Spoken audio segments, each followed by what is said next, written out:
hear no gunshots, but they getting low, low, low, low. YouTube, what is going on, guys? My name is Eavesdrop, and have you been playing Call of Duty Black Ops 3 and been wondering why something feels a little bit off? Well, today I'm going to go over what the settings should be, every setting on here, including, where is it at?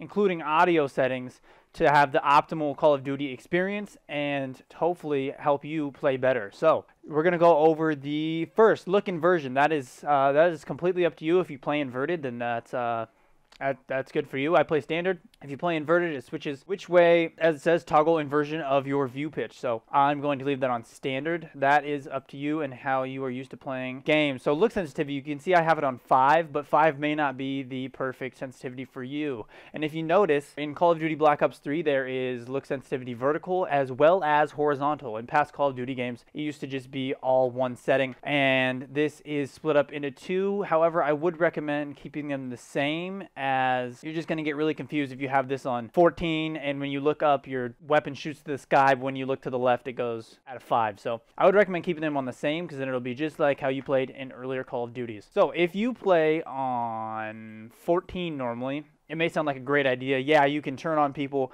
you can whip around 4 times, do some trick shots or whatever, but you're not going to be able to be that accurate because your aim is going all over the place. So what you should do is, if you play really that high, you should lower it gradually. But what I recommend doing, I play on a 5, but 5 may not be perfect for everyone. So I think a range of maybe 3 if like you play really low. If you're playing on a 1, which is pretty much unplayable, unbearable, it's just too slow. You're not gonna be able to turn to aim on people. But about a 3 to probably a 7 max is going to be about the sweet spot. So if you're playing way up here, lower it gradually, get down into that range.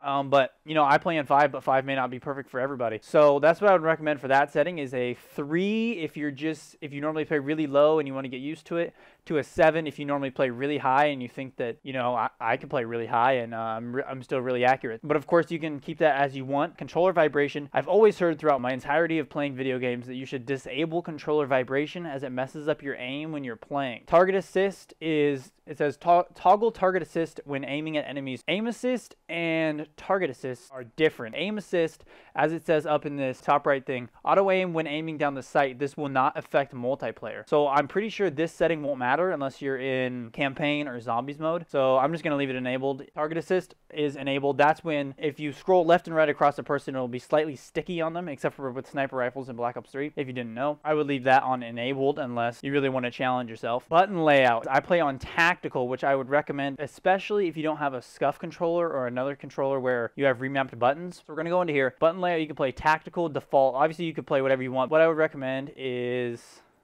where are we here? So default, this is normal. So basically default, you're going to be able to melee with your stick, so you don't have to take your hand off the thumbstick. But in this game, melee is nearly useless unless you're really in a situation where you're both out of bullets and then you have to smack them. But being able to go crouch and go prone, especially with the slide in this game and the G slide and all that, is going to be much more beneficial to you than a melee. So you might as well put that melee off to the side, since you're not going to really need to use it, and be able to crouch with your stick and be able to aim and drop shot like that. As well as you can go to bumper jumper or bumper jumper tactical. I would recommend bumper jumper tactical, especially if you don't have a scuff controller, because then you can jump without taking your thumb off the thumbstick, which is so important in shooting games. But you're going to have to get used to throwing the tactical with the X button, which is probably going to be pretty off. So I would recommend that if you don't have a scuff controller. And I also play on flipped. So basically what that means is I'm going to fire with R1 and I'm going to aim in with L1. And what that's going to do is it's going to make it so I don't have to go all the way down on that trigger, because the trigger pull takes a lot longer than just pushing the R1 or L1 button. As you can see, so let's go back to tactical here. What that's going to do is it's going to allow me to have a faster reaction time and be able to shoot a lot quicker. All right, so tactical flip. Let's get out of here. Stick layout. This is completely up to you. I just play on default. I think most people play on default as well, but this pretty much just goes back to how you're used to playing other games. Let's go back and let's go to audio. So master volume, you're going to want to put on 10, because then you can control your volume with your TV volume or whatever. advanced volume. So in S&D, you definitely want to turn off music volume because there's this loud like rock music or other music that plays while you're in the middle of a match. And in S&D, you really don't want that because you won't be able to hear the enemies around you. And with these settings, you probably will be able to hear the enemies around you. Special effects volume, you want that all the way up. Cinematics volume, I don't think that matters too much, but you might want to have it on just for effect. And then, so special effects volume is going to allow you to hear like gunshots, footsteps, reloading, and other stuff. Controller sound, you can have it enabled or disabled. That's only for PS4, I believe, because I don't believe the Xbox One has a speaker on its controller. And let's go to audio presets. So the best one, I think, is Super Crunch. It boosts all the sounds that you want to hear, like gun reloading, shooting, footsteps. So that'll allow you to use the awareness perk, and then you can hear people from around corners. You can hear them when you're in search and destroy or even in regular matches, and you won't get walked up on behind. You'll be able to shoot people and know where they're at. This is just a play test to test all these settings. Multiplayer dialogue, you can enable or disable. I leave it on because it's pretty funny sometimes. The people say a lot of